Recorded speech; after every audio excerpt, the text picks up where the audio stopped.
He ran for Senate in 2008, right? And 1990. United States Senate and 1990, okay. Long-time liberty activist, long-time liberty educator, school teacher, radio personality. What's the name of your show? Bird's Eye View. It used to be called that, and it was changed for a reason I'm going to share with the audience. It's now called the Talk of the Kenai, okay? Talk of the Kenai, and a whole bunch of other stuff, but he does a fantastic presentation. It's super fascinating if you haven't seen it before, so. Don't forget his TV shows. And he has TV shows I don't know about. Oh, there's a few documentaries, so. But yeah, so I give you Bob Bird. Thank you very much, Mike. You bet. And thank you to Kristen for making this Yeah. available. Absolutely. There's a homeschool tutor, and that's not the way you're characterizing it, is it? We have a learning pod. Okay, there you go. I do the same thing now that I'm a retired public school teacher. And I retired officially in 2015. I did public schools from 1973 until 2015. So a year off to get a master's degree with my wife. And most of you have heard of my son Mario, who's the mayor's chief of staff. And so thank you. I came up today from Kenai, expecting to continue up the Parks Highway tomorrow to call the Soldotna Lathrop football game, because I'm a radio broadcaster. I do all the sports. And there's so much smoke, they postponed it, and it's going to be held in Wasilla in 48 hours from now, okay? 7 o'clock Saturday night. So that's why I'm going home anyways. Tomorrow night. So I'll be right back. So thanks for showing up. A year ago, I was all over the road system talking to groups big and small. Biggest group was probably 300. And then debating John Coghill a couple of times. And to try and get people to vote for the Constitutional Convention, yes. Of course, we were outspent 112 to 1. Wow. $8 million to $40,000. And I gave $500 to that, and I was 1 penny over. Oh no, $499.99 is okay, but now you must report yourself to APOC. Really? Well, we'll let it go this time because it's a new law. Yeah. Okay. Penny. So, What? I'm sorry. just to let you know that when you make a contribution, if it goes over a certain threshold, you are the responsible party to report to the Alaska Public Office Commission. And this is, and here we are outspent 112 to 1. They put us under the microscope. Not George Soros, who bought Alaska some years ago. All right, so I moved to Alaska 46 years ago from the Midwest. I decided after I read To Build a Fire, 75 below zero. I said, that's for me. Kind of disappointed, I've only seen 50 below. Okay. So, Go to Delta Junction in the winter. I've been there in the winter, I've been to Fairbanks, that's where I've seen 50 below. Okay. So, but the Alaskan Independence Party, Mark Kreisen is here. He's an elder statesman of the party, even though he's younger than me, because he was chairman when the party had Walter Hickel in office. And that's part of our story tonight. And somebody asked me why I'm no longer called the Bird's Eye View, and I'm going to tell you very frankly now. And this is running live stream, I don't care. Jesse Bjorkman was my broadcast partner for 5 years, and we parted ways. I thought he was a good conservative, and he's pro-gun, he's pro-life, but he was in favor of ranked choice voting. He openly promoted it. He apologizes and makes excuses for Ann Zink. He immediately joined a coalition with Democrats in the state Senate. He made excuses for Gary Knopp, who held out when the Republicans could have controlled the state house because, well, that's what he's got to do in order to get money back into his constituency. I'm not in favor of money. I'm here to talk to you tonight because I think you should join the Alaskan Independence Party. How many times have you been let down by the Republicans? I am a recovering Republican. Okay, and there's an advantage to being a Republican in this state. That's probably why David Eastman stays as a Republican, because he probably wouldn't get re-elected if he joined the AIP, just because people don't understand the AIP. I'm here to explain it to you. It is not what the lower 48 told you it was when Sarah Palin, they threw that at Sarah Palin. I'm not a fan of hers. Right. She's your favorite daughter here. Yeah. That's fine. She certainly is better than Peltola. Yeah. Okay, so I want you to understand there's the apparent AIP and then there's the real AIP. And it really is the place, I think, that disaffected conservatives and Republicans should go to, especially now. The number one excuse I heard, I can't join the AIP, I'll never be able to vote in the Republican primaries then. And that's when my vote will really count. That's gone now, thanks to ranked choice voting. That excuse is gone. So let me explain. So Jesse Bjorkman and I split our ways. I said, and I'm the one who asked him to be my co-host and substitute for me, and I said, we're no longer a fit. And it's been proven it was the right thing to do. I hold him no ill will, really, but I don't trust him. All right, so the Alaskan Independence Party, which uses a polar bear for its symbol, and they really threw this at Sarah Palin. Alaska first, Alaska always. Oh, not the United States first. Well, you have to understand, most people don't understand the proper relationship between the states and the federal government. And your state should be first. It is the closest thing of a government that can be more responsible to you than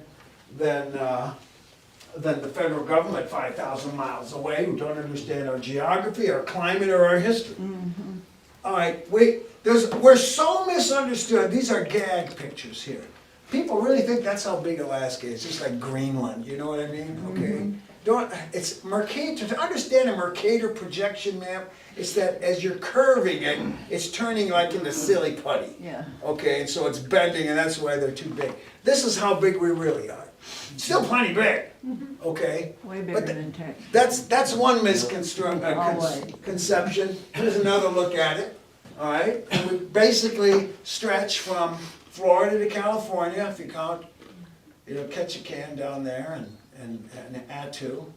Ketchikan's in Jacksonville, Attu is in San Francisco. But this is serious business here. There are adults in the lower 48 that think Alaska really is right off of Baja California, or someplace there. It is on the map. You probably got your own stories, don't you? Yeah, I Do do. you want to share anyone? No, did you know somebody? Oh yeah, how come you're so cold up I there? did know somebody who did see that Alaska and Hawaii were side by side. Yes, and they wonder, how come you have this reputation And for if you being were cold? and if you were from Mississippi, well, you knew it wasn't really side by side, but you didn't know exactly what was where. Right. But that was somebody. That wasn't. All right, so this is our reply to that. Study this phrase. The United States of America with inset states. Many ignorant people think the 48 states lie somewhere in the Gulf of Alaska. All right. Well, they do somewhere. All right. So one of the things I usually skip is the Russian part of Alaska's history. It's very Never seen it important. anywhere.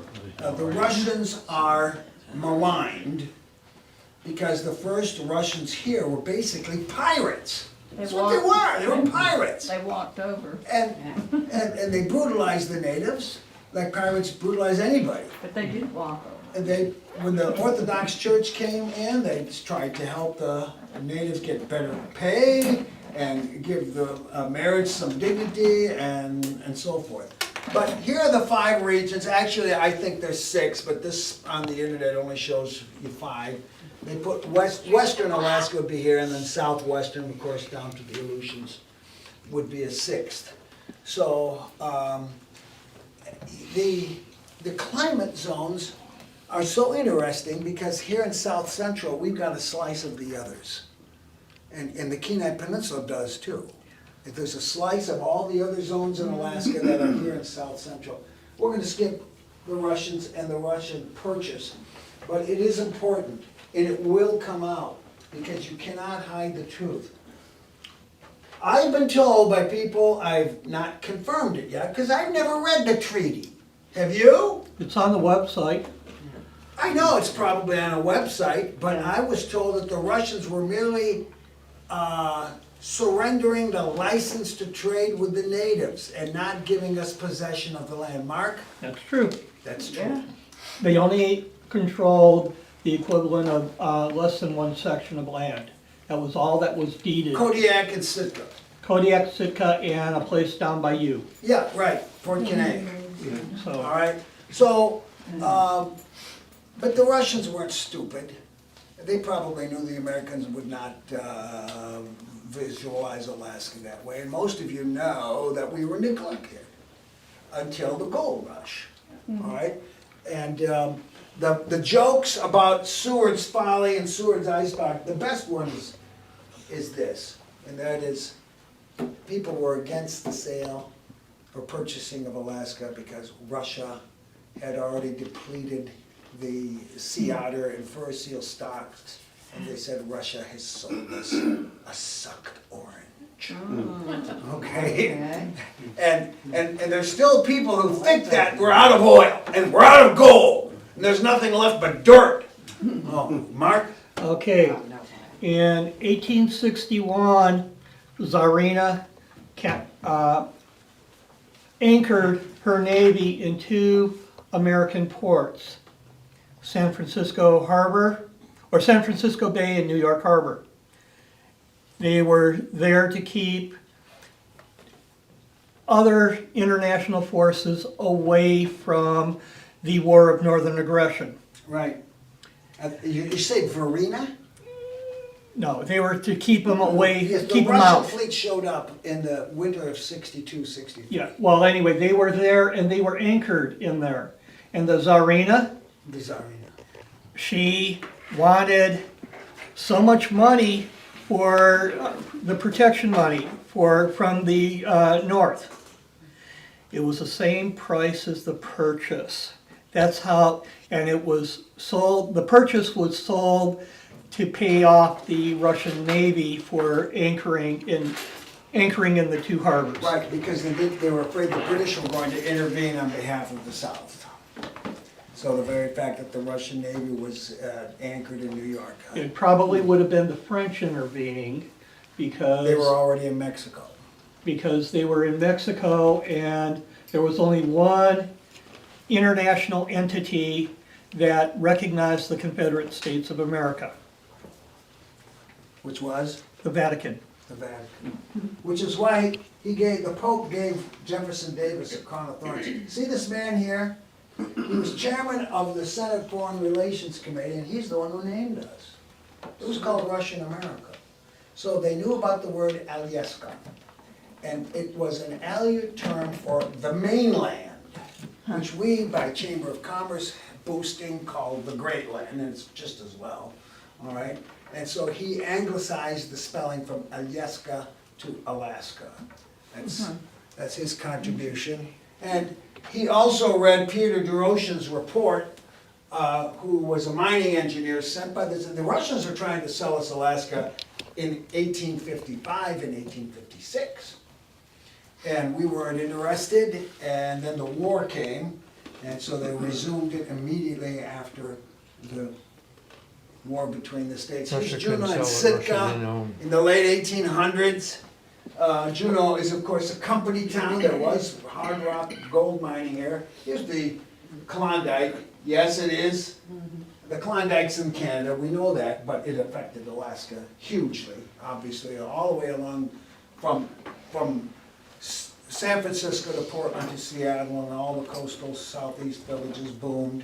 Skagway obviously did, but then it put so many people into the interior, which is why they discovered gold in Nome, and in Fairbanks, and in Venati, and in Ruby, and in Iditarod, and in Nation, and in Chisana, and so forth. So, up until World War I, Alaska had a very aggressive, forward-looking frontier spirit, which was what people found when they moved into Colorado and into California.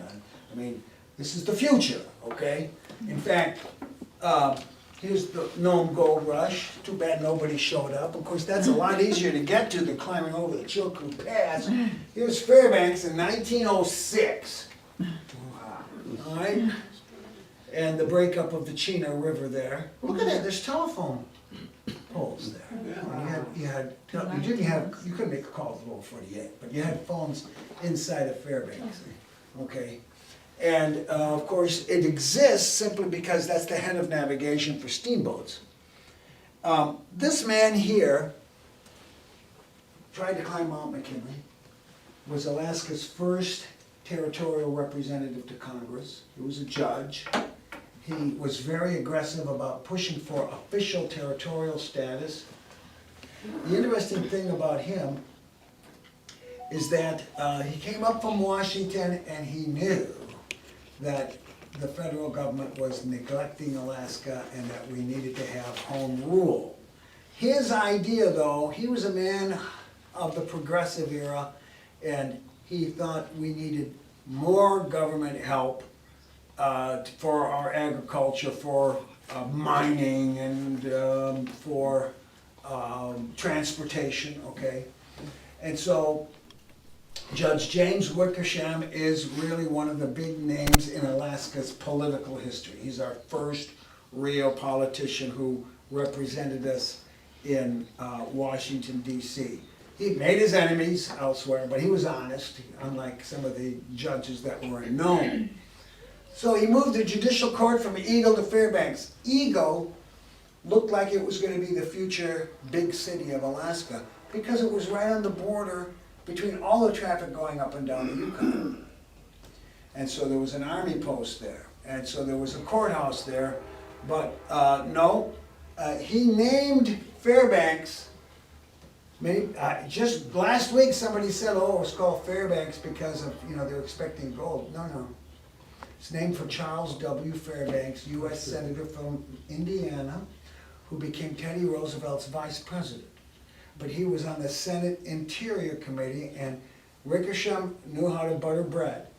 And so he named Fairbanks for the Senate Interior Committee chairman, and we got territorial status. What does an organized territory do? It makes its local laws, but it can't elect its governor.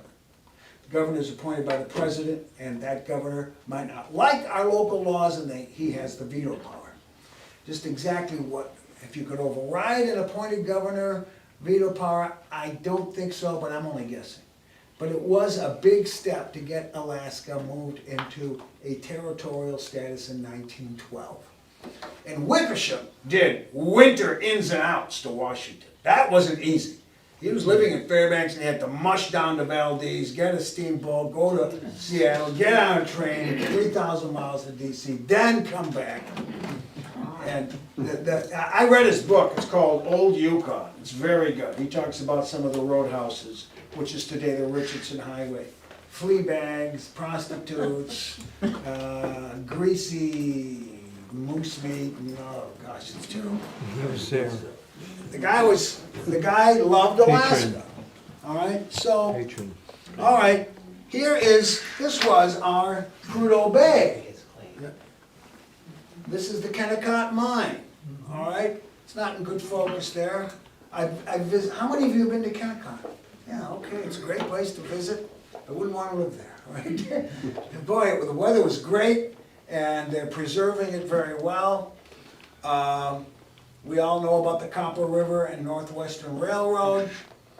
And there was actually, I think, almost like mob action between Cordova and Valdez to get the railroad, and Cordova won it. all right? And of course, they decided then to have a Valdez Fairbanks Road. There were stagecoaches going up and down. And so Valdez did have regular service summer and winter to the interior and to Fairbanks.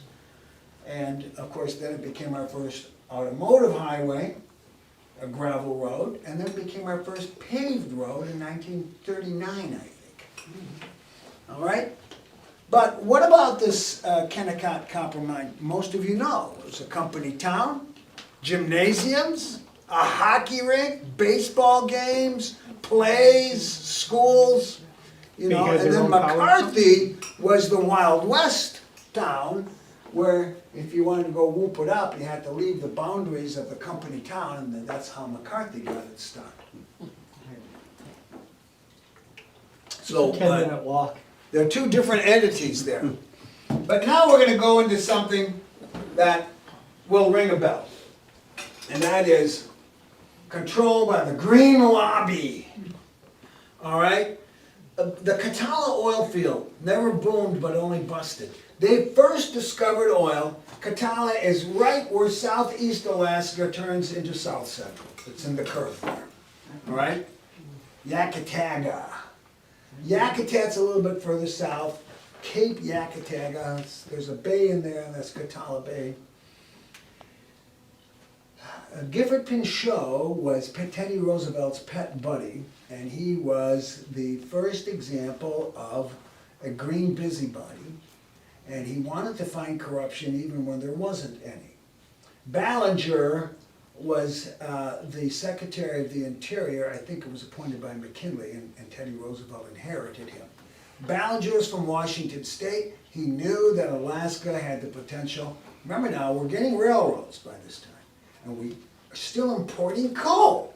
Well, we knew we had coal, and oil was becoming increasingly important. And not so much for automobiles, but for an industrial source and for trains, okay? And we can produce our own coal and our own oil, and Gifford Pinchot said, big monopolies taking over Alaska, we gotta shut this down.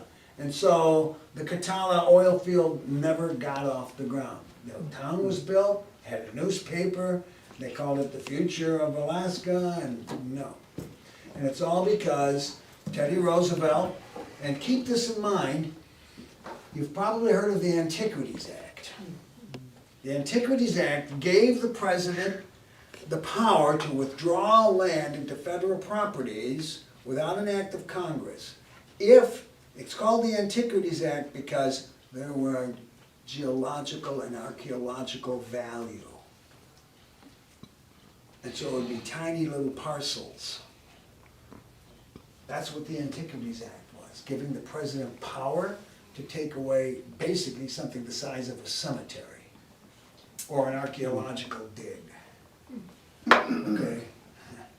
Don't forget that. Yeah. Teddy Roosevelt, like all progressives, that term is over a century old now, and liberals love it. Because the liberal has been dirtied. Liberal, of course, used to mean free markets and freedom, okay? And then that was so popular, the liberals, the socialists took control of that name, and now that's been beaten to death, so they go back to progressives. They're really regressives. They take you backward into poverty.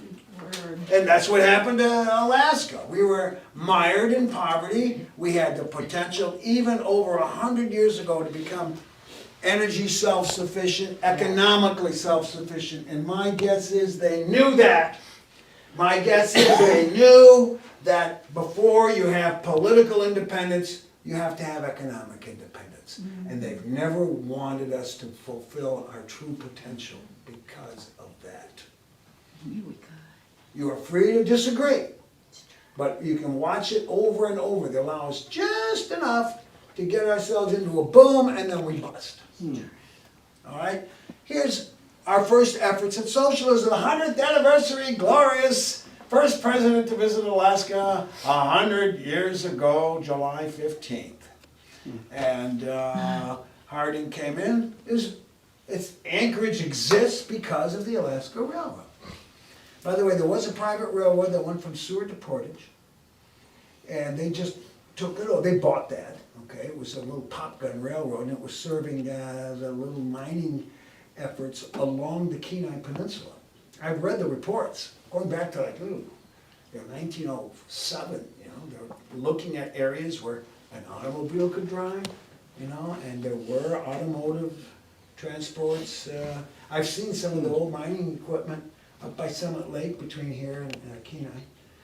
And so there was a need to get heavy mining equipment up from Tidewater. And, but then the Alaska Railroad, under the power and wealth of the federal government, built the railroad to Fairbanks. Probably because private enterprise knew there wasn't enough commerce going up and down that corridor to have them build it. And so it was an experiment in socialism. That's what the Alaska Railroad has always been. It's never run the black. Ever! All right? So, it was sold to the state in the 1980s as a bargain price, and it was a Reagan thing. Let's get the federal government out of transportation business. Well, so the state of Alaska took it over. So the owner state, as Walter Hickel called it. Here's the other one. It's always been Alaska's problem, food security. The last 2 years, I have devoted my radio station to many episodes on food security. And I befriended farmers in Delta, and I haven't met any here in the Matt Valley. Yes, but I've met the meat packers and had them on my show. And I've had meat packers and entrepreneurs. The farmers tell us this, we've got the ability to feed Alaska right now. There's 20,000 acres of ground untilled in Delta, it's already cleared. But why isn't it being producing food? Because we don't have the processors. They can produce, I talked to a cattle guy, and 2 of them up in Delta. Yeah, I can produce a lot more cattle, but we don't have enough meat packing facilities. We can produce a lot more barley, and there's even strains of wheat that might fly in Alaska. The Wrigleys are trying that right now. So clearing that acreage off by Nenana, you've probably heard about that. But the folks in Delta said, what are you doing? There's 20,000 acres here. We can sell it, but you gotta have capital. I'm gonna tell you the farmer that I spoke to last on Kenai, his name is Ben Adams. And believe it or not, he grew up on a homestead north of Whitehorse. Went to college and got a law degree in America, became an American citizen. And he won a huge big pharma settlement for a client. He got 40% as his take-home fee. The name of his farm is Alaska 40% beef. He says, I've got 2 enemies, the weather and the government. He says, I am paying $1,000 a month on property taxes to the borough. And and he took that money, bought the tractors, bought the land, bought the slaughter equipment, constructed pens. It's right outside Saldana. I think it's 1,200 acres. All right, and it's killing him, just paying property taxes. So Senator Hughes made a recommendation, talked about that report just last week on my radio show, that they're recommending tax relief for the farmers. Now, in an unorganized borough in Delta, they don't have property taxes. But here, I think you do. We certainly do on the Kenai Peninsula, and they can't force, by legislation, a borough to stop property taxes. But property taxes are Marxist. We're so used to it. Took me, I had to actually read the Communist Manifesto. Property taxes, they're Marxist. Because you don't own your land, you're a renter from the government with property taxes. So we have, this is the New Deal experiment. Here, we're so proud of it, but it failed. And it failed for one reason. They instituted socialist price controls. The farmers that survived you were permitted your own garden plot to raise your own produce. And that is what they sold on the Anchorage market. People were willing to pay the higher price for fresh vegetables. But that's exactly what should have been done all along. Let the market flow. You see, right now, Scott Plagerman in Delta Junction, because of me, you've got Alaska Range Dairy in Anchorage and in Kenai. I marketed his milk in Kenai because one of my homeschooling families is a distributor. And if you get that milk to Anchorage, we'll get it to Kenai. And Anchorage said, what about us? We're a lot closer to Delta. So all of a sudden he bought the cows that were being sold by the last dairy farmer here. Yes. All right, it's the most delicious milk you've ever tasted. But it's $9 a half gallon. And I pay for it because it's like wine. And I'm telling you this, he does not homogenize it. And the kids who are lactose sensitive can drink it. The mothers were weeping. How did you do this? My son can drink milk again. I said, call Plagerman, tell him that. You won't, you gotta shake the bottle up, big deal. It's the most delicious, I thought I was drinking a milkshake when my wife and I went up there 2 years ago. Whole milk's amazing. Yeah, it is. So that is one of the problems. We've got to make sure, if we're gonna be food security conscious, is to keep the taxes low. Mark? Okay, just for those of us here, about half of our farmland in the valley is gone untillable right now because the farmers who were running the farms were too old to do it, and their kids and grandkids did not want to do the farm jobs. And we've lost over 1,000 acres of potatoes alone in the past 3 years. And if for some reason there was tax relief, there might be an incentive. But the other incentive we need is venture capital for food processors. There's one mill in this state, and I went to see it last fall. The Riggin family, Alaska Barley. It's a wonderful outfit. And they got this mill from Denmark. It's expensive. And he changes the stone for what he wants, what type of flour he wants. And they have their own maintenance schedule. You gotta sharpen the stone, and I don't know, it's an art form to mill grain. And so we need mills, we need meat packers, and we could be a lot more closely, what are we, we produce 5% of our food? We can easily be 50-50 in a few years if we allow farmers, a free rein. And they are not, the back burner. You know what the top burner is? Carbon sequestration. Green or carbon footprints. Mark? Alaska was self-sustaining in food up until the earthquake in '64. With a smaller population and with this as our #1 food source, I presume. Yes. No, with the greenhouses that they used to have in Arctic, All right. along the Estes Highway. I never heard that, Mark. It came from Lynette and Dexter. All right. So, but you see, we've switched. First we were gold, and then we became copper. Then there was salmon, all right? And of course the salmon industry was rapacious, controlled by lower 48 packers, mostly in Seattle and Portland, I think. And statehood took care of that. And bye-bye to the fish traps at least. But this is probably the biggest impact that ever hit Alaska. It's not a gold rush, it's not a salmon rush, it's not a copper rush. That was my unit. It's war. And we've never been the same since then. Of course, the building of the Alaska Highway was a tremendous accomplishment, and it was government, military, ramming things through because they didn't care about an environmental lobby about, Right. oh, you're gonna hurt all those salmon streams that you're gonna cross. I don't think it did. Okay, do you know what, our construction, you know the bridges they're fixing up at Portage? You have to go now 3 or 4 years now. Believe me, you don't drive that as often as a person from Kenai does. Yeah. That thing is hell to cross in the wintertime. Yeah.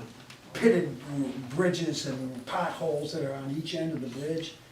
But do you know why it's taken, we would probably cut the costs in half, except you have to do an environmental impact study. And then you have to do all the engineering work to make sure all these things, and I'm not saying we shouldn't take care of salmon streams, but it has become so niggling and so expensive that something as simple as building a bridge, they built a 1,500-mile road in 9 months in 1942. This doesn't make sense. We as Alaskans would take care of our own interests, whether they were conservation or economic, because we know better. They can't possibly know better than Washington. They can't possibly know better than Seattle. Here's some of the combat things. But of course, after the war was over, then came the real push for statehood. Now this fella here, Ernest Greening, he was a leftist, but I think Alaska got under his skin. He was sent here by FDR because he had rocked the boat in the Democratic Party somehow. It made him governor of Alaska, and it is he, along with Simon Buckner and Admiral Theobald, who prepared us for war. And Greening could have left and gone back to the lower 48, but he stayed. He stayed. And he gave maybe the greatest speech in Alaska history at the convention in 1955. Let us end American colonialism. And he pretended like he was reading from the Declaration of Independence, the 27 complaints against King George III, and he started listing off, what was there that's never been solved? The Jones Act! The Jones Act! We could state it, we could get rid of the Jones Act. No, we haven't! Because unions have a huge power, all right? But he started talking about the federal government doesn't understand us, doesn't understand our economics, our climate, our people, or anything like that. And so he was appointed a non-voting delegate to, along with, Bob Bartlett, actually was a territorial delegate in the House of Representatives. Gets to vote in committee, gets to vote in subcommittee, gets to introduce bills, but they can't vote for any of the things they introduce. Not on the floor. But Bob Bartlett was persuasive, and he did a lot to push and sell the idea of Alaska's statehood. But I really, if there's anything you need to watch, it's only 20 minutes long. It is a magnificent documentary that Walter Hickel put together when he was governor in 1993. It's called Broken Promises. And you have to put down Broken Promises Alaska, because there might be a rock song by that name or something like that. So you put down Broken Promises Alaska, and it will show you exactly how the federal government said, okay, we're going to give you statehood, but you had better develop your resources so you can pay. And no longer be an orphan of the federal government, as Ted Stevens made us that. I'm going to tell you Ted Stevens' role in Alaska's history. It's not as advertised. So, this was a great victory, but we were only offered 2 options: become a state or remain a colony or territory. And these are the great celebrations in Anchorage and Fairbanks.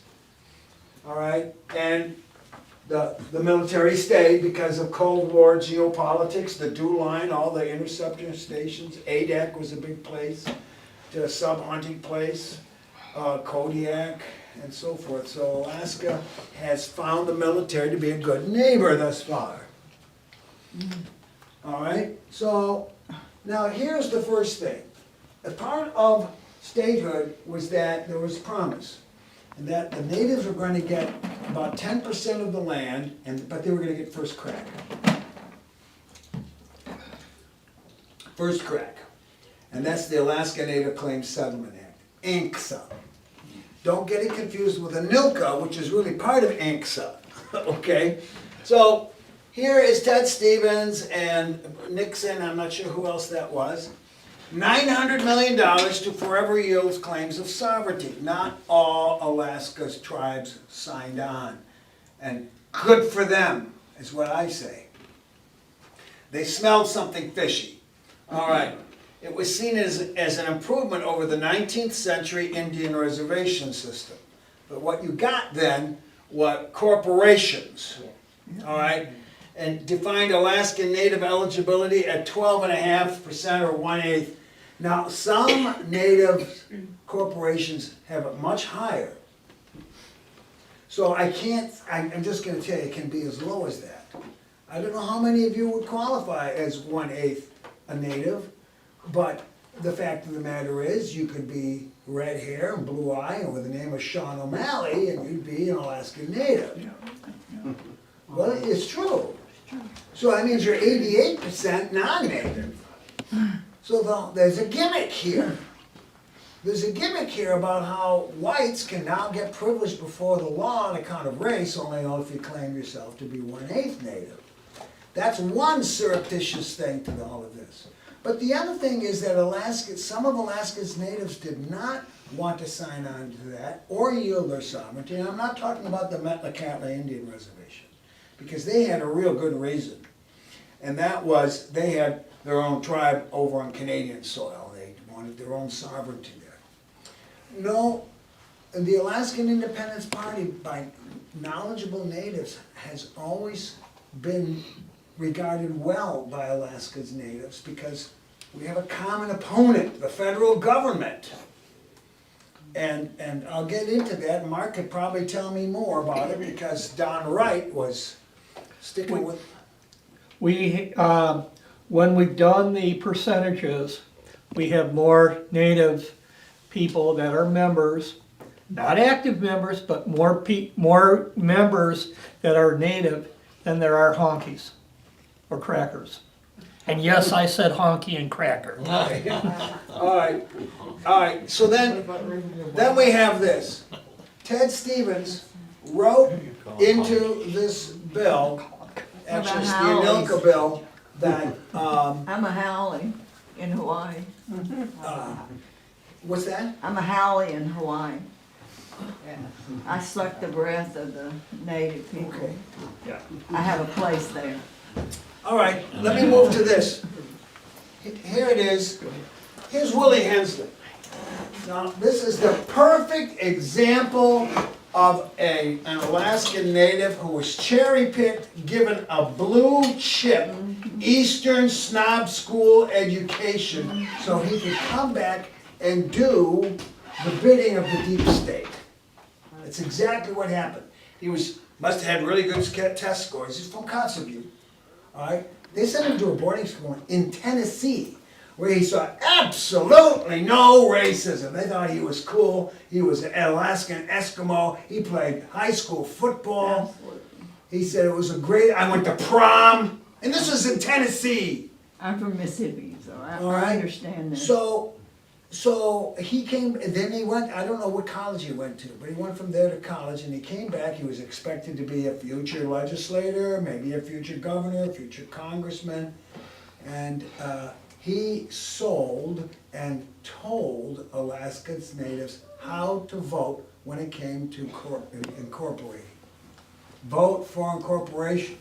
You don't want the lower 48 Indian reservation system. Basically, that was the message. Many natives have said, we didn't understand, we just trusted you. We didn't understand the implications. Just this week, I had dinner at a friend's house, and his adopted daughters in the Kanaitse tribe. I said, here's what bothers me. The Native Corporation offices in Fairbanks and Anchorage are palatial, even in Kenai. go to a rural village. They're terrible. They're impoverished. And they hound out, as I would too, hound out the drunkards and the drug addicts. And so then they become a burden in here. And die in Anchorage. Well, yes, this is, when you've got the kind of resources the native corporations do, I know that there are programs for rehabilitation and stuff like Everybody that. makes but their own that's- choices. Money is not the solution. We gotta stop thinking that corporations and government are gonna solve the problems. The problem's solved with God and evangelizing people to get on their knees and start living a life that is in conformity with the natural law. Government can't do that. It shouldn't do that. God help us if they thought it should do it. They do think Oh, that. yeah, they do. But that's just my opinion. Amen. So look at this. How much of Alaska is owned by you and me? All of it. No, owned by you and me. All of it. 1%. No, that's given it, that's given It's it less high. than 1%. It's 0.3%. But if we own none of it, then we own all of it, because it's all, We're on this boat together. we're all in the same boat. Yep. 10% All native, natural. 24 or 25% rounded off to the state, 65% or But more. we're the state, What's that? we're the state. The people We the compose people. That's right. compose the Yeah, but state. so far as land properties, I don't care. okay, yeah. We've We're already the voted state. here right We're now. privately owned. yeah, We're on, 1%. I'm gonna explain this, and it shocks most people. All right, so here's where Jimmy Carter could not get the Anilka Alaska National Interest Lands Conservation Act. Thanks to Mike Gravel, the liberal Democrat, he got up and fought for Alaska. Now, he had a good reason for it. He knew he was in trouble. He was seen as an irrelevant liberal and did not go down well with Alaskans. So he decided, well, I better start acting like an Alaskan. And he filibustered Anilka without Ted Stevens' help. Ted Stevens said, we don't have the votes, I'm going to try to mitigate the damaging effects. That was his, now, I have to tell you that Ted Stevens admitted that he illegally wrote the Statehood Act, part of the Statehood Act, as an Interior Department lawyer. Let me tell you Ted Stevens' background. Smart. World War II, he flew over the hump, which were cargo planes going over the Himalayas, from India to free China. It was dangerous. He deserves salutations as a veteran during the war, doing dangerous duty. He then went to Harvard Law School. Somebody discovered him then. He wanted a job as an Interior Department lawyer. There were no openings during the Eisenhower years. So he got a job with a law firm that lobbied for Usabelli Coal in the Beltway of Washington.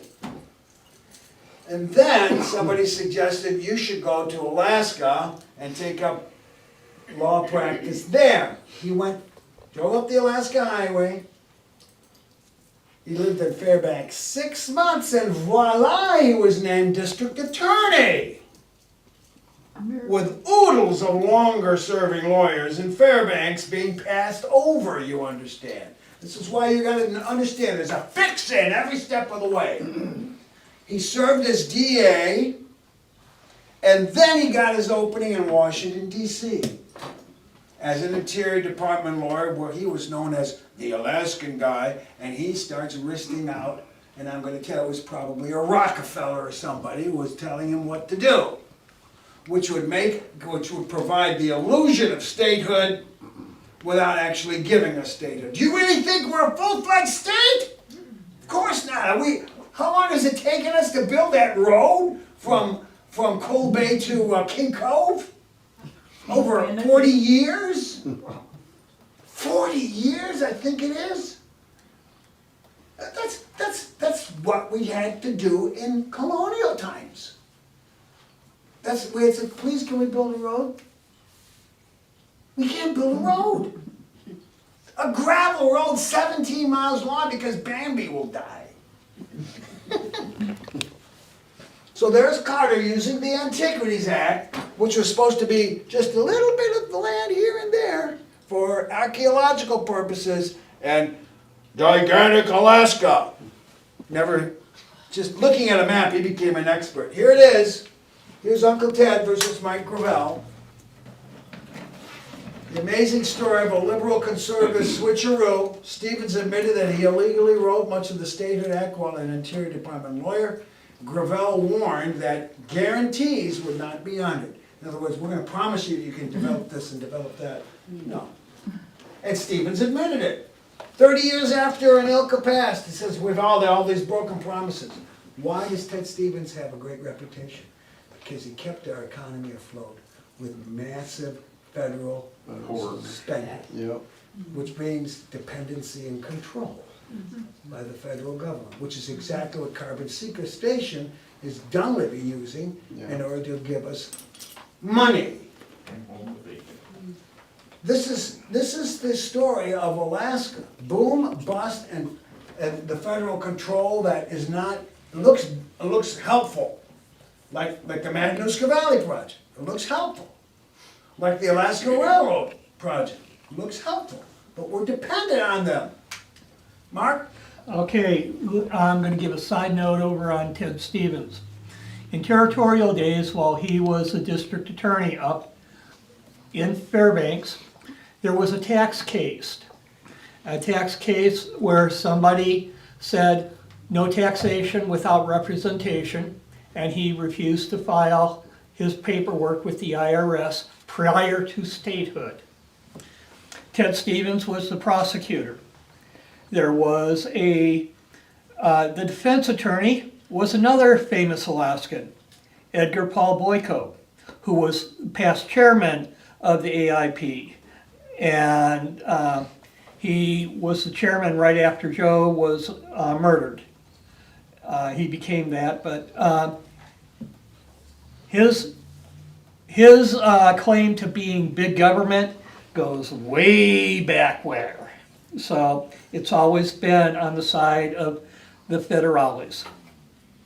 That's correct.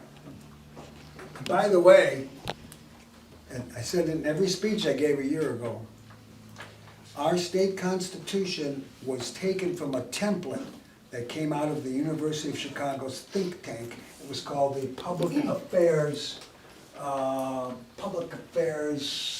something or other, okay? And they were all professors at the University of Chicago, which is a Rockefeller think tank, and it's a socialist constitution from start to finish. Mike? Dave, Oh, Dave, sorry. that's all right. From my study of the law, everything's federal across the whole country. You got everybody swearing they're a federal citizen, deceptively called a citizen of the United States or a United States citizen. And it's right in the statutes, there's a federal corporation called State of Alaska. It's not the body politic. I've heard this for 20 years, and you're absolutely right, and I'm not the expert on this. I've But got every time extensively someone brings studied. that up, I'm not gonna deny it, but I can't get into that now. Yeah, But, you're but absolutely that's our right. problem. They're subjecting us by fraud, getting us to sign their applications that we swear, instead of one, we the people of Alaska or we the people of the United States, it's the citizen of the United States, that's the subject status, non-sovereign, non-we the people. That's how they're getting us. Because all jurisdiction implies superiority. It's very legalistic, whether you understand what you're doing or not. You know, think about this. Why should you need a marriage license? Yeah, when we're the source of power from our that's it. servants, we need But a marriage was not permission. instituted by the United States government, it existed long before that. All right. Now, here's where things really hit the fan. There were plenty of Alaskans who were infuriated over this. I can remember, I just moved here, and it took me a while to acclimate these issues as a conservative, because I was a Goldwater conservative. And I even saw a vanity license plate that said no D2 on it. I have it. D2 was a Nilco, okay. All Go right, to the world. take this monument and shove it, Jimmy Carter and Company. This is in red, okay? And here he is being burned in effigy in Fairbanks, all right? Now, look at this. Mark, we had our chance. This was an initiative in 1980. I was at this time, both me and my wife said, we have figured this out. We're gonna vote yes. Here was the initiative. Should Alaskans reassess their relationship with the United States? And it passed. You wanna see the actual wording? Here it is. The Alaska Advisory Question. It passed 46,705 to 45,598. Shall the Alaska State Commission be convened to study the status of the people of Alaska within the United States and to consider and recommend appropriate changes in the relationship of the people of Alaska to the United States? We got news a day late in those days, if you lived here then, okay? You got the football games a week later. But I remember watching it a day later. It said, Alaska rethinks. It was on NBC News. Alaska rethinks. This passed. This was our chance. But it was only an advisory thing. We had not compelled. So what happened? The governor appointed a blue ribbon commission. Look out for blue ribbon commissions. And here's what they came up with. I read the report. It said, well, you know, Reagan had just been elected president, so we can get, what we should do is work to have really good conservative presidents and congressmen and senators. And a legislature that will stand up to the federal government. But we had a much better solution. And Joe Vogler is the one who found it. All right? And here he is. I met him once in my life. It was one of those things you're never going to forget. I was running for the U.S. Senate. It was 1990. I want you to know, I took 30% of the vote against Ted Stevens as a Republican. And I was talking like a Ronald Reagan conservative. I did not understand the Constitution like I ought to have. But he liked what I was saying, and he said, young man, I'd like to meet you at the end of the show on the KHAM or Fairbanks. And my campaign manager, who's from Fairbanks, is a really good guy. He goes, Joe Vogler, you know, in the studio. I go, oh, I'll go meet Joe. So I went up to this, it's almost melodramatic. Went up to this home on a dome overlooking Fairbanks. And a nice wraparound deck. And he starts saying, let me tell you something, let me tell you something. Look at this, look at this. He shows me the 1945 UN Treaty. Did you ever hear of that? I said, no. This is the days before the internet, mind you. You understand? You have to go to the National Archives or someplace, or Juneau. All right? He said, there's a treaty. We're supposed to have 4 options. Why, I did not pass him off as a crank. I did not. He was too smart. And he had the photocopies, okay? Oh, he's not going to make those up. But then it got even more interesting. And you should understand this. I have an inch in this state's history. I'm the guy who knocked off Ted Stevens in 2008, but it goes deeper than that. So he says, look at this correspondence I've got going. It said, the Iranian United Nations Embassy is pleased to entertain your idea of making a speech before the General Assembly about Alaska's desire for independence. Now, Iran was a renegade country by most Americans thinking back at that time, you understand. This is right after the hostage crisis. But Joe understood the enemy of my enemy is my friend. He showed me the correspondence. All right? Now, that's 1990. Do you know what else happened in 1990? Arla Sturgeluski won the Republican nomination for governor. She was a liberal woman running against 4 or 5 conservatives who all knocked each other off, so she got the nomination. And the winner of the lieutenant governorship was Jack Coghill. Jack Sr. And they went to Dave Cuddy's house in Anchorage to try and get some sort of, well, let's see if we can work together.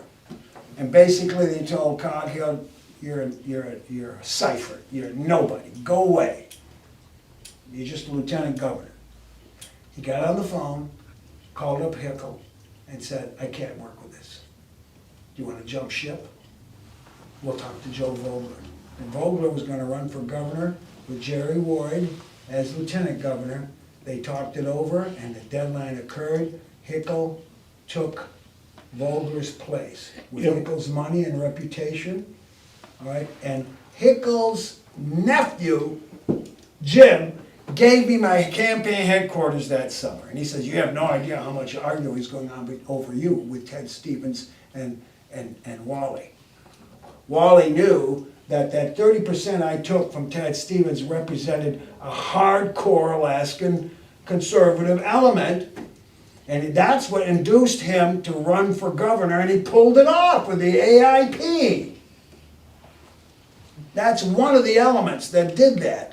And of course, the Anchorage Daily News wet its pants. It didn't make any difference. Yes, Mark? It was John Lindauer who was running for governor. Thank you very much, not Joe. Not Joe Vogler. Thank you. Joe ran 4 years before that. And he ran with, the guy he ran with, the cop over out of Fairbanks, and I'm trying to think of his name, but anyway, Okay, but Jack. so you're right, it was Lindauer. Lindauer and Jerry met with Joe and with Wally and with Hill. Coghill, and they did it at the last moment. Yep. And so Sturgill-Lewski had to get a new lieutenant governor thing, and she finished third, with Tony Knowles finishing second. So Hickel rode into power in 1990 with a mandate, all right? But he did not want to talk about the UN treaty. AIP looked to him like a good vehicle for states' rights. This got the biggest shock of any speech I gave last year. It was in front of 300 people, all Republicans there to work for Chewbacca and Nick Begich and all the locals. And they let me kick off with a discussion about how we've been denied our rights as a state. And I said, this is the difference between a Western state and an Eastern state. Now, why does the federal government own so much property west of the middle border? Now, that's an old term. Here's the Mississippi River here, all right? This is the old middle border, but we can call this is the Great Plains, all right? Why? Because every one of these states came in or during the Civil War. I don't like calling it that, but that's just easier for me to say. Came in with the federal government assuming dictatorial powers during the war and after the war. Military occupation. And so they completely ignored the limits to what the federal government is entitled to own under the US Constitution. And so these states were admitted only after the federal government took what it wanted. Here's Article 1, Section 8, Clause 17. Please memorize, if you're going to be a member of the AIP, Article 1, Section 8, Clause 17. Article 1, Section 8, Clause 17. And it tells you exactly what the federal government is entitled to own. The District of Columbia, which is not called that, it says such property which may be not exceeding 100 square miles, which is 10 miles square. They only took 63. With permission of the state, they got it from Maryland. That shall be the seat of government of the United States. And then, forts, magazines, which are warehouses, storage warehouses, arsenals, which are weapons factories, dockyards, and other needful buildings. That's what the federal government's entitled to own under the Constitution. Forts, magazines, arsenals, dockyards, and other needful buildings. To own a stupid building, like a post office, needed to be cited in the Constitution. or a federal building.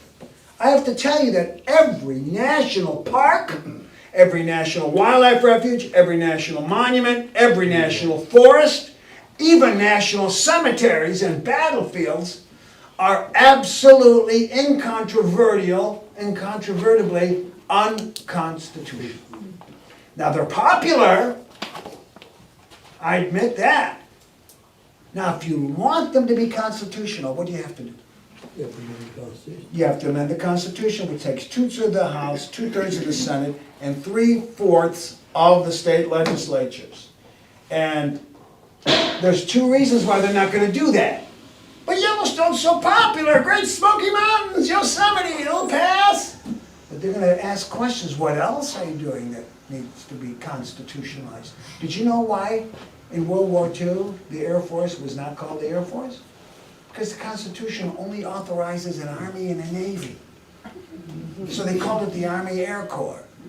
But they've broken the Constitution so often and so well, oh, what the hell, we'll just make the Air Force now, which came out in 1946. Nobody, forget it. We're not gonna worry about that. What's the matter with you? Don't you understand the Constitution's a living, breathing, changing, morphing document? If you think the Constitution is a living document, you are admitting it is not living, it's dead. Because it can mean anything you want it to be. It's not a living Constitution then. It's not that we need a new Constitution. It's not that the Constitution has been tried and found wanting. It's been left untried and found difficult. And if you start trying to constitutionalize all these federal properties, the states are gonna say, whoa, whoa, whoa, whoa, what have we been missing here? Look what Obama did to punish Utah because it's the most Republican state in the Union. He withdrew these huge coal fields that they had in the desert, for Pete's sake. Oh, but the desert's sacred. You see? Yes, sir. I met a man over 40 years ago. He was over 100 years old, and he said he mapped out the state parks all across the country. And he said wherever the government State found- parks or national parks? Well, probably national parks, but because he did it all over the country. And he said wherever they found minerals or or treasures, they turned it into a park. Not surprised, because they don't want the people to become independently wealthy. And it doesn't mean that you're gonna find a gold mine and then become rich. There's all the value-added jobs, transportation, labor, towns. That's what made America great. And it happened east of that line, not west of it. He said New Mexico was holding it. Okay, so, Everything, I did ask him which one was the richest. so the 10th Amendment yeah. The 10th Amendment It's on everything. tells you that, and they promise this, that the only thing the federal government is entitled to perform is what is specifically written down. Okay? So, an income tax needed an amendment. It passed, probably not legally. Right. And so that and the 14th is obviously not part of the Constitution. That shocks a lot of people. You'll agree with me in 4 minutes if I took the time. And the 17th, Huh? and the 17th. I heard that too. I can't speak it as authoritatively, but I've heard that as well. All right, state nullification. See, the AIP wants the state of Alaska to claim this. Let me move forward here. Here you go. Alaska was listed as a non-self-governing territory, along with Hawaii. These were the non-self-governing territories at the end of World War II, in blue. Dutch East Indies, French West Africa, British East Africa, French Guiana, Dutch Guiana, British Honduras, Alaska, Hawaii, Philippines. And guess what? You signed that treaty, and you have promised that within 50 years, you're gonna let the people of those entities have 4 options: remain a colony or a territory, join the mother country, which is statehood in our terminology, Commonwealth, which is what Puerto Rico has consistently voted for, or independence. Now, Joe Vogler never, while he personally wanted Alaska to secede, that is not the purpose of the Alaskan Independence Party. Yet the Alaskan Independence Party recognizes in the Declaration of Independence, it's a natural law right if you want to secede. It's called self-determination. The Irish called it home rule. My, home rule. I could talk about Hawaii. Yeah, well, hold on, because I know it's a slightly different situation. But they're the same boat we were. They were only offered two options. It's inversely, Just because we were too strategically important. Eisenhower wanted the Alaskan state to be the PYK line, Porcupine, Yukon, Kuskokwim River, which would be gliding down this way. Because north of that, it was the Dew Line and all the interceptor stations and so forth. And that didn't fly. But the whole purpose of the Alaskan Independence Party is not to secede. It is to claim the treaty obligation that is owed to us by the federal government. And whenever the people or the legislature wants to vote, just like Puerto Rico did, they move from Commonwealth to statehood. It's not being treated right now. Guam is considering right now independence. They got more rights in Puerto Rico and the Virgin Islands and in Guam than you and me as Alaskans. They didn't want us to know this. The purpose of the party is to say, we get a governor, when Hickel didn't do it, we get a legislation that says, we need a revote on statehood, just like in 1980, we sort of did. But it was done in a haphazard way. How do you think we would be treated once Alaska decided that it was going to claim one of its rights would be independence? Even though the people wouldn't vote for it, it's out there. What do you think would happen? The federal government would allow our road to be built from King Cove to Cold Bay. It would get off our backs and let us decide what to do about Pebble Mine. It would maybe allow us to do ANWR, which Trump was going to do. But we shouldn't have to depend, you see, on a sympathetic president. All right, that's why the AIP exists. If you join the AIP, you are not a secessionist like they threw at Sarah Palin. That was cheap shot. That's all it was. You are saying that we are owed 4 options. Do you know what the Philippines did when they opted for independence? They did something really smart.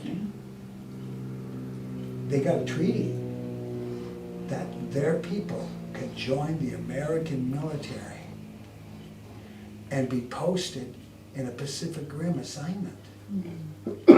Because they knew they couldn't defend themselves. And by joining the American military, whether they're posted anywhere in Alaska or in the South Pacific, they're still defending the Philippines, aren't they? When I spent a year on ADAC as a civilian teacher, the Filipinos were the finest cooks we had on the base. And they were part of the Navy. And that's because it's a special treaty. That would be smart for us, wouldn't it? But I mean, that's just one option. We're gonna go for independence, we can't defend ourselves. No way. And so, that's looking too far in the future. The whole purpose of the party, primary purpose for its existence, is to get the legislature to claim this. And all the other stuff we work for, whether it's repealing ranked choice voting, whether it's bringing back a closed or semi-closed primary, whether it's lowering taxes and working for all the other Band-Aid stuff, the AIP, and I understood this a couple of years ago. I said, I cannot be a chairman of this party unless it's a pro-life party. And there's gonna be lots of conservative Republicans who wanna come on board. And we have to show them that there's no future without children. And if you look at the same people who have been promoting abortion, they're the same people who are promoting child mutilation. What? These are mad scientists. They always have been. And they've been covered by the media. well, Alaska needs people. And so, we are a libertarian party, but a libertarian party that recognizes the value of human life. Now, I mean, I'm not gonna be chairman forever. Somebody else might have a different policy that's decided in convention. But, you know, I looked real hard, Mark, I've told you this. I said, when Lynette died, she had let the party glide. She got a big boost with the Sarah Palin campaign in 2008. She died during COVID, and the party really hadn't done much. Walker begged us for an endorsement, and we refused him in 2014. In a long 2-hour discussion, Walker was sitting in a cafe in Kenai, cooling his heels while we had to, were you part of that? I wasn't there, however, Were you on the phone, weren't you? I was on the phone, but Yeah. Walker lost his Republican primary on Tuesday. He met with us on Wednesday. He met with the Libertarians on Friday. Every time he said, I will support the platform of your party. How can you support a platform of a party, 3 different parties, most of which are mutually exclusive, in the same week? Oh, he can. Bill Walker did that. Dirty crap. And His eyes and you'll see. All right, so I'm reaching the end of the line here. And this is why I've given this talk many times now. In Fairbanks, in Anchorage, this is about the 5th time here in the Matt Valley. All right, so here's our flawed statehood vote. Continue as a colony or a territory, which is what Guam has deliberately chosen. How often do they choose? Whenever their local territorial legislature or the people want to vote on it, okay? Commonwealth. Now, what does a Commonwealth mean? You're an independent country, but you have a free trade agreement. So you're like a state when it comes to exchanging goods and services, and it's wide open, there's no customs or anything like that, no tariffs applied. That's what a Commonwealth is. All right, amalgamation with the mother country, which is what we are, what we aren't. When we hit our 50th anniversary, what, 2009? I made a bumper sticker. Alaska, celebrating 50 years of partial statehood. Mother country's District of Columbia. correct. Say that again? This is the mother country's District of Columbia in the Yes, system. very good, very good. And the other thing, look at all these new countries that came out because of this UN treaty. British Guiana became Guyana. Yeah. French Guiana became a French department, which means it's a French state. So when you go to South America, to French Guiana, you're in France, just as you are in America when you are in Alaska or Hawaii. All right? The Dutch Guiana, I'm not sure what their status is, but I do know that Belize was called British Honduras until somewhat time in 1985 or something like that. 1980s. 1980 sometime, yeah. And so this is still an active hot potato. Now you go up to someone running for the legislature and they go, I don't want to talk about that, I don't know anything about it. That's what we have to do. We have to get. What about the 1945 UN Treaty? Oh, you guys are crackpots. You're going to get that. They're not crackpot. This federal government signed it. So if you don't talk about it, you're going to take an oath to support the U.S. Constitution and the state constitution, but apparently only want the parts that you like. The ones that are convenient. Ugh.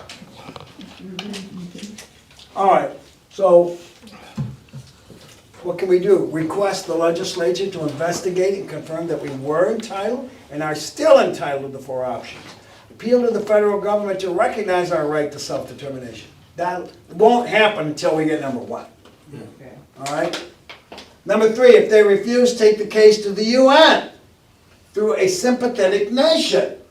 That's what murdered Joe Vogler. Now I'm going to tell you about this. Mark, you'll know more than I do on this. here is, and fourth, hold a referendum and maintain the right to do so periodically. But we could do a citizen initiative like they did in 1980. Most people won't understand it. They'll drown us with Soros money like they did for the Constitutional Convention. All right, I've already talked about this. Here's Vogler in Iran. Eager to embarrass the U.S., Vogler told me in 1990 that he was going to the UN to present Alaska's case before the world through the sponsorship of Iran. Now, he showed me the paper in 1990. I believe it was 1993. He said to his friends, his closest friends in Fairbanks, I'm going to the UN next week. And that's when he disappeared. Mark? Okay, that's, he disappeared right, I believe he already had his plane tickets and everything reserved over for New York to go there, and he disappeared. We don't want to get into all the crap that was going on, but afterwards, some of the AIP faithful were still communicating with Iran to try and see what we could do with it. And the Iranian embassy wrote a letter back to Howard Skaman in crayon. In other words, you were mocking. Yes, it was that after Joe was killed. So we'll never know what that impact that might have had, but I think the deep state knew it would have been a shocker. There would have been a discussion about the 1945 UN treaty. So if you don't know the story of Joe Vogler, the whole state was up in arms. Where is Joe? And his wife had died some years before. This was Vogler's home here. And it took 10 days for it to be sealed off as a crime scene.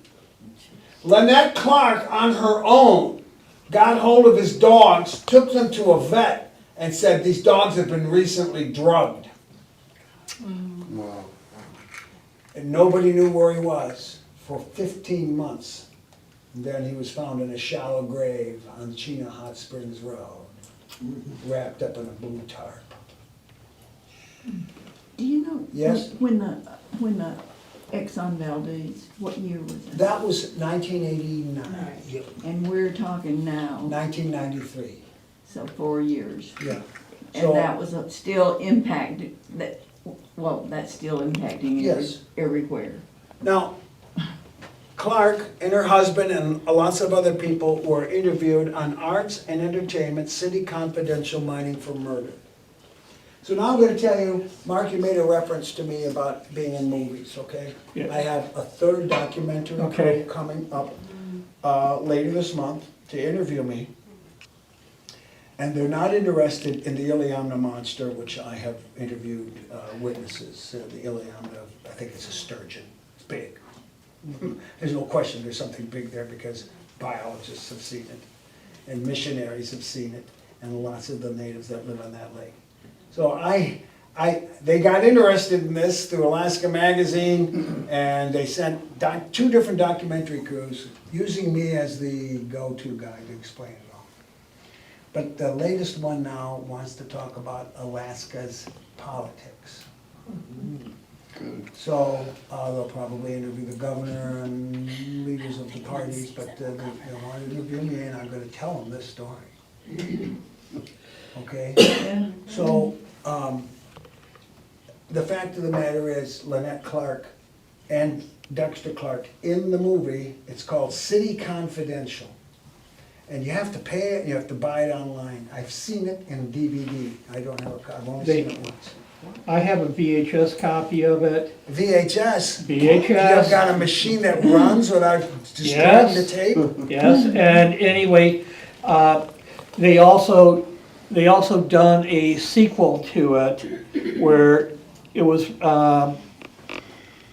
released last year or the year before.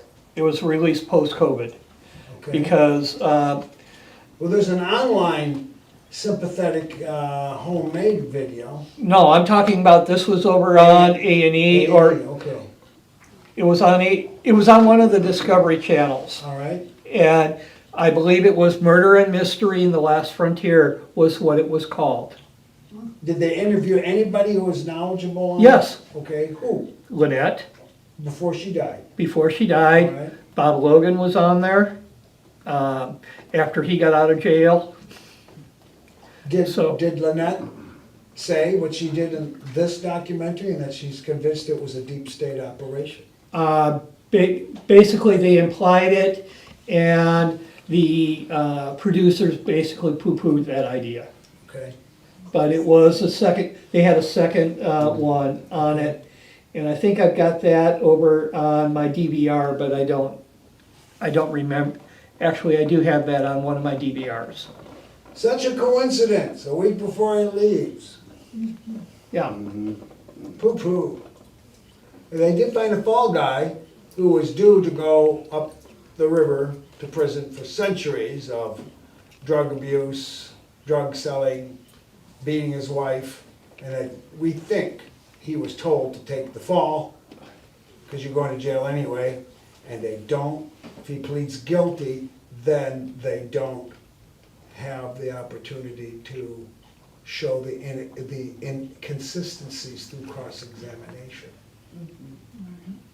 Okay, so that's, the official version is this guy was trying to buy explosives from Vogler. Vogler didn't like him or trust him, and he murdered him.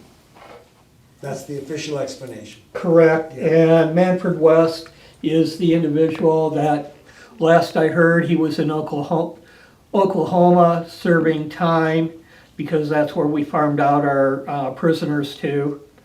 And Joe Vogler's house was locked from the inside. There was only 2 or 3 people who knew how to exit the house and still leave it locked from the inside.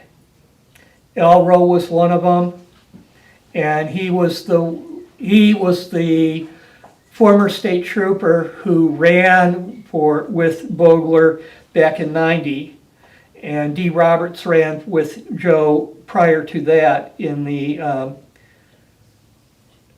no, it was '86 that Rowe and Vogler ran together, and I think it was '82 that Vogler and Roberts ran. So, but we were only an officially recognized party for one election cycle when Wally won the governorship. So, All right, so here's what the AIP needs. It needs young people. Arthur Surkov is just barely 30. He's Vice Chairman North in Fairbanks. Benjamin Petrochko is also in Fairbanks. He's our treasurer. Vice Chairman South is Mike Chambers. He's not young. I'm not young. My son Mario's a member of the party, but he's not an officer of the party. We need, this is really essentially important, because to think like an Alaskan and act like an Alaskan and vote like an Alaskan has evaporated in one generation from that 1980 vote, which barely passed anyway, to where we are now. The AIP is respected simply because we have been a factor in many elections. But now, you understand, we worked hard to keep ourselves a guaranteed party which would put whoever we nominated into the general election. And that's how come this ranked choice voting came, because I knocked off Ted Stevens as the AIP candidate in 2008. I only took 14,000 votes, but it was 5 times the difference between him and Begich. What was the difference between Ted Stevens and Mark Begich? 3,000. Very little. 3,000. Yeah, no, when I say difference, I mean in their policy and in their outlook. No difference there at all. Yeah. See, knowledgeable Alaskans understood this. That's why I had no problem at all. Stevens will lose because of you. Huh? So, okay, now, you understand with these stupid jungle primaries what we have? Okay, we ran a lot of AIP people, but they're not gonna make the cut to the top 4. We otherwise had that, Yes. all right? We otherwise had that ability. Now the Libertarians, and there's a Veterans Party, there's a Green Party, and trying to think, serious parties. They may not have very many. Constitution Party is another one. They may not have many people, but they got ideas that are worthy. And people like you. What got Sarah Palin in trouble was her speech to our party in 2008. It was 90 seconds long. Do we have Wi-Fi here? I have a hotspot. You can hook up to my hotspot if you want.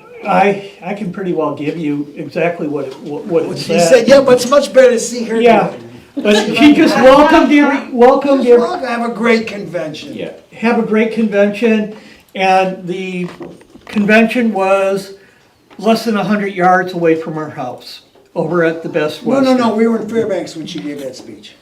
There was another one over there. Okay, that's true. So, she said, your party has an important voice in Alaska's politics. And her husband had been a member, and she did attend conventions with him. So, when she was nominated for vice president, and the media tried to smear her with this, what about you? No, I was never a member. What about your husband? Well, he thought joining meant that you were an independent voter.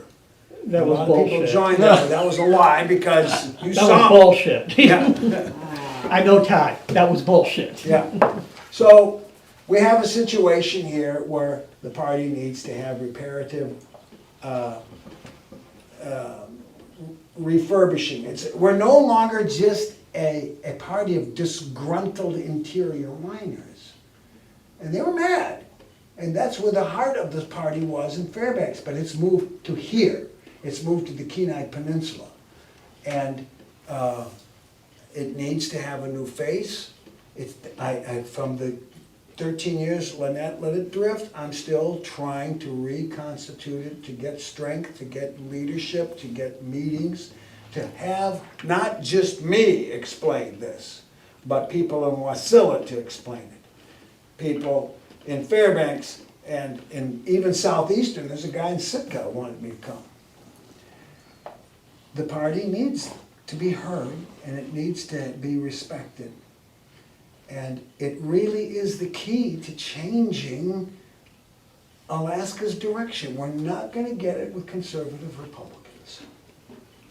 No, because they don't exist. I'm convinced of that. Exactly. So, Mark? Let me get, whenever the demon rats suggest something, there's always a conservative Republican alternative proposal. Crap. And that came from Fackel. Tobacco is, Go ahead, tell them what, I should What does it know. stand for? the Foundation for, Foundations of- Applied conservative leadership. yeah. So, The Republicans hate us because we're conservative. I say Yeah. Fackel is the devil. We're the And you- devil. And you hold them to what they've said, when they, in their Yeah, promises. that's exactly They right. hate yeah. that. They don't like that. Yes, Right. Yes, I just wanted to make the point of, how terrible that the ranked choice voting is because actually the Republicans will keep control of who they want to put in there just by writing another person. Now that they don't have a primary, as soon as they put the front person in there, then like a Democrat will get elected or whoever they don't want. I mean, I've been involved for a long time and this is just the MO that they do. And now it's going to be entrenched with the ranked choice voting. See how that works. and it So that, worked. I mean, none of these that they all sold this ranked choice voting to the, the lesser parties, the Alaskan Independence or any of the other ones. They're never getting on there, because there's always going to be some, Republicans or Democrats battling out. Well, we won't see any Democrats really battling it out. We'll see them drop out just like Al Gross did. And then we'll have a bunch of Republicans battling. So- I don't know if ranked choice voting really passed.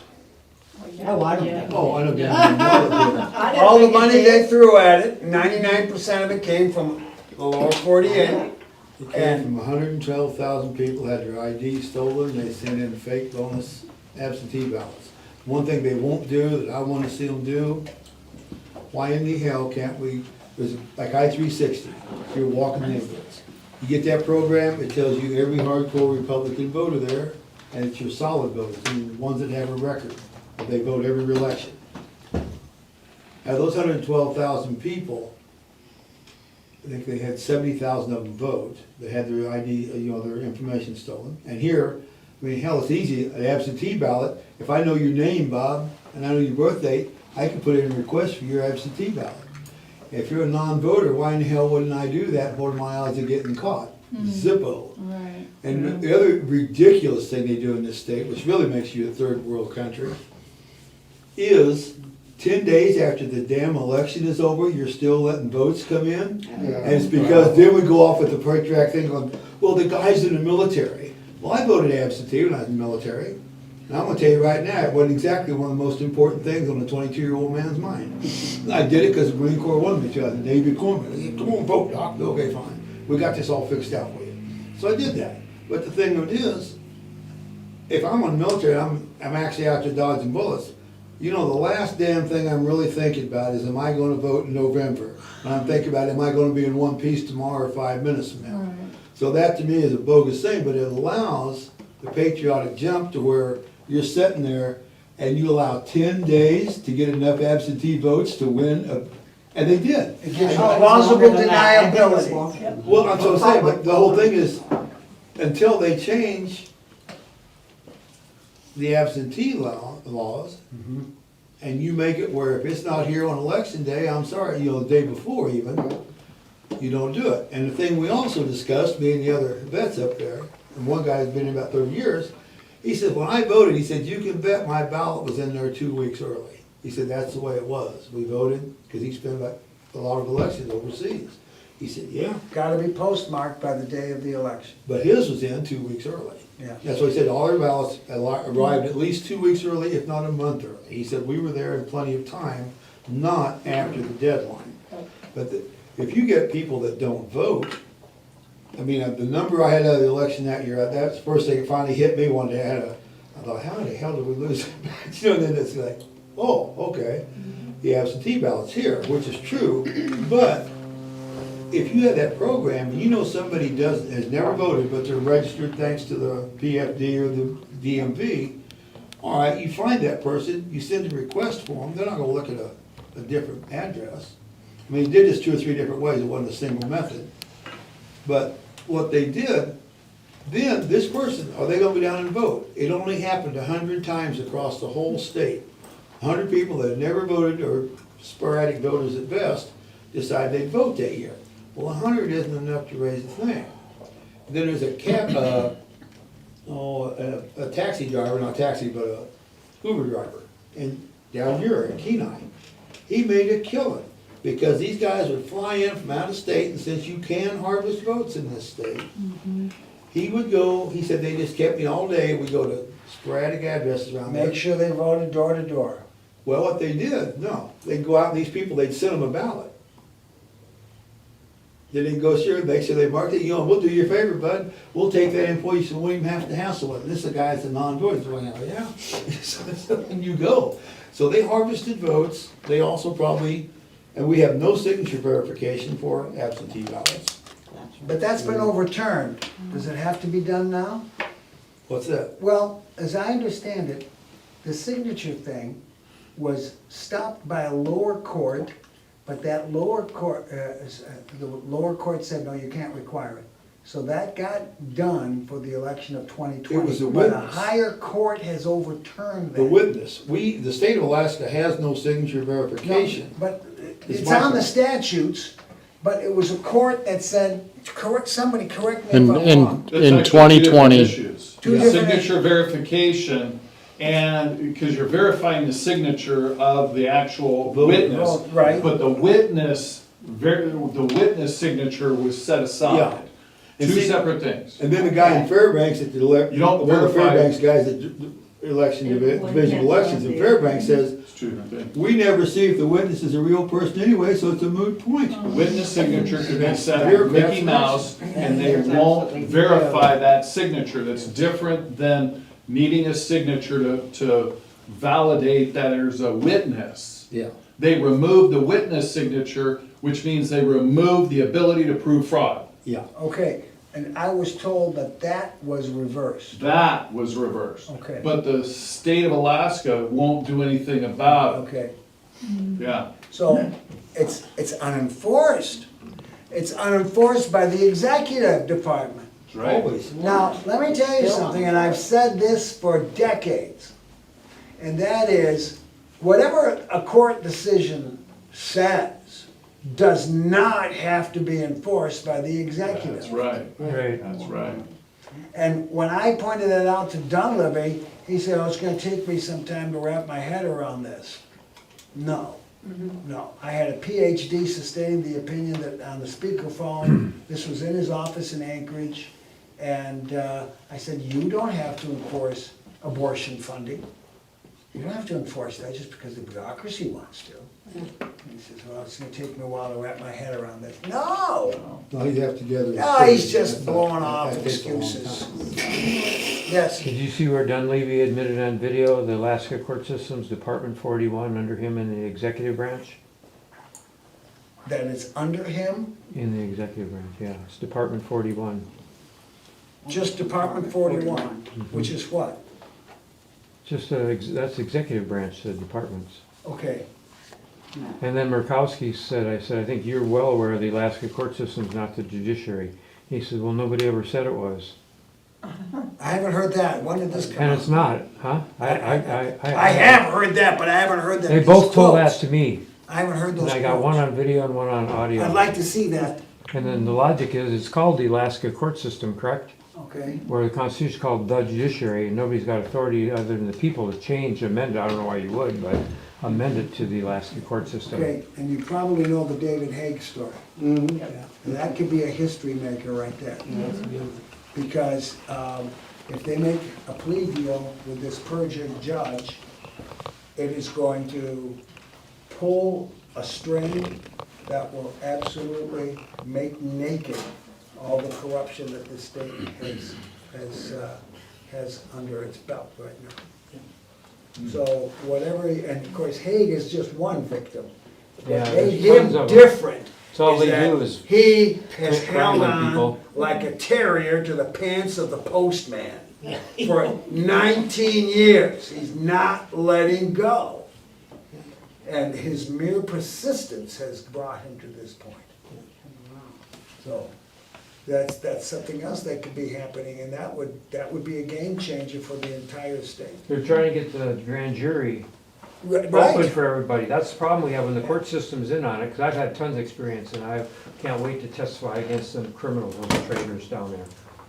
I got tons of the experience. state Supreme Court tried to change the rules Yeah. of how grand juries are. Yeah, but they're in you know, I Yeah. refer to them as the supreme deceivers. 'Cause that's Every one exactly of what they them should are. be impeached. They should be in prison. Yeah, no kidding. They're all traitors. Absolutely. So we're in the same situation. Rhino Republicans won't do it. Yeah. It's up to us. So, I want to give you my card. If you're gonna leave, you can contact me, best by email. I have my cell phone number, my landline number, my studio number. I intentionally do not keep an iPhone. I got a long text message from Holly Sheldon about 3 hours ago. And I take, you know why I don't have an iPhone? Because, I want to tell you a joke I saw in Italy 2 months ago. You know how there's a yellow sign, like pedestrian crossing? Okay, so there's this tourist area, and there's a crosswalk, and it shows the silhouette of a guy like this. Right there at the crosswalk. So I don't want the distractions, I don't want the links. I communicate 2 hours a day by email. And when I get up in the morning, I get up at 6:30, And that's the best way to get hold of me. And so all my contact is there. Now, there's several things to let you know this. Whenever there's a local issue, here in the Mad Valley, call me, I might give you airtime. Whenever there's a situation where you think there's some sort of fraud going on, it's affecting all of us, you understand, Yeah. okay? Not just the Mad Valley. Call me, I'll give it, you can say, Pam Samash, who's in Nenana, she called me up today, Bob, you know, the Russians and the Chinese are patrolling the Aleutians now. And she said, I'm scared. I said, well, come on the show one day. You know, you're not the only one who's scared. What are we gonna do? I said, well, I can guarantee you that you and I aren't gonna be able to stop a landing. She says, we got a president who's an enemy. Well, yeah, he is. We're surrounded by them. Yeah. We've been infiltrated like So, crazy. so you can text me at my cell phone number, and it should be something like, Bob, please give me a call. And tell me who you are, because it only identifies a phone number, okay? So tell me, this is Steve Smith up in the valley, give me a call, okay? Something, I do take those text messages. Otherwise, emails are the best, and a phone call works too. But I've got, Mark, how often do you listen to my show here in the Met? Since your power got cut, not very. It's back up to full strength now. I caught this station over on Point McKenzie the last time I was out there fishing. And it actually was a good thing. However, you were supposed to be broadcasting the Miners-Oilers game, and you were doing Sean Hannity instead. Interesting. All right. Okay? Was it a game in Matsu? Yes. Well, we don't carry those. You were supposed to get it from the miners feed, yeah. From the miners feed. Okay. Yes, another question? Last one for me anyways. The audience, I'm sure, are you willing to share that with whoever may watch this video later so that they know how to contact you through email or your phone number? bob.bird@hotmail.com. bob.bird@hotmail.com. My cell phone number's on the AIP website, 907-398-9373. Thank you. I just thought one thing that's important for people to understand, I can show you, read Alden versus Maine, Supreme Court, 1999, citing Nevada versus Hall, 1979. In this nation, each sovereign governs only by consent of the governed. They're getting us to consent to all this, and we don't know how to object and say why, like bring up the law stuff that destroys it. So that's what's going on. Signing up their government application. Application in law means request. You requested to be a citizen of the United States. I want to play in your venue outside the law. And you don't know how to object and prove it. And then it's so wild. Like what I heard Hoover said, we're faced with a conspiracy so monstrous that people can't believe it exists. Herbert Hoover said that? Yeah. According to Arizona police. You know what Smedley Butler said? No. He was the twice awarded the Congressional Medal of Honor, was the highest ranking Marine Corps general in the 20s and 30s. And he said, I've been fighting for United Fruit Company, not the United States of America. So. It's called privatization of government. They're all outside the That's what it law. is. And guess what Mussolini said? Fascism is the marriage of big business Yeah. to big government. Yeah, that's right in Black's Law Dictionary. Definition of fascism is very And close to the that. thing to keep in mind is communism Believe in is the not the corporate state. opposite of fascism. They're not, okay? Communism and fascism, there's a slight difference.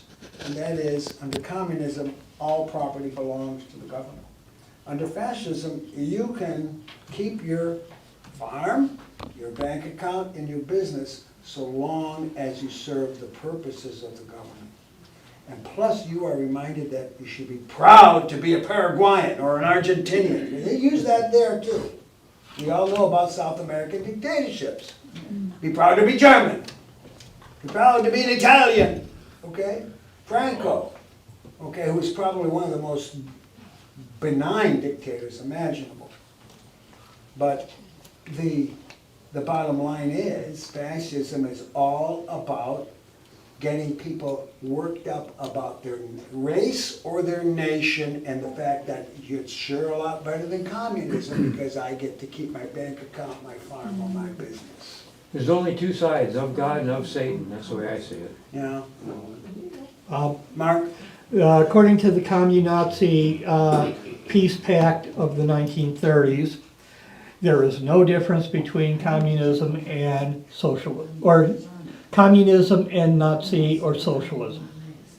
National Socialism and communism are one and the same. Except the communists call themselves international socialists. Yeah. Workers of the world unite.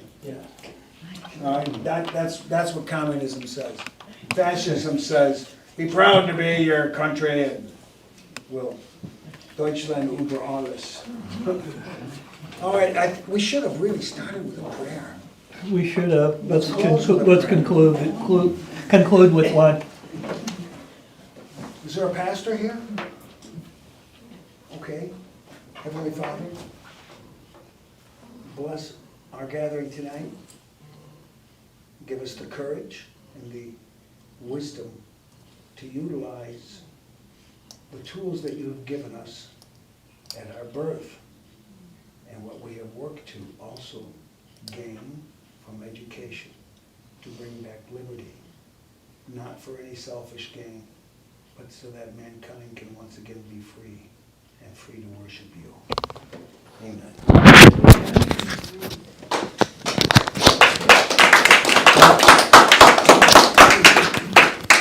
He used to be the party secretary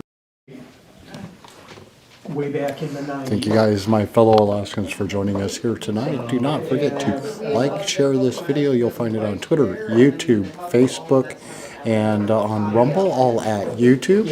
Don't forget, again, like, share, subscribe, click that bell to be notified every time we go live, and go to our website, Politadick.com, click that support button. Every cent goes right back into what we're doing. We have been expanding here recently and upgrading our studio, getting ready for the winter season for the next Juneau sessions to get started.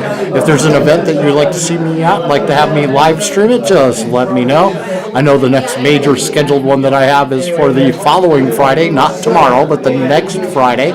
I will be in Homer, Alaska for the Margaret Murphy trial for the Alaska grand jury brought together to go after the person that has done a lot of judicial corruption. Again, thank you guys all for being here. Do not forget to like and share, and thank you guys. We'll see you the next time. Spelled B-I-R.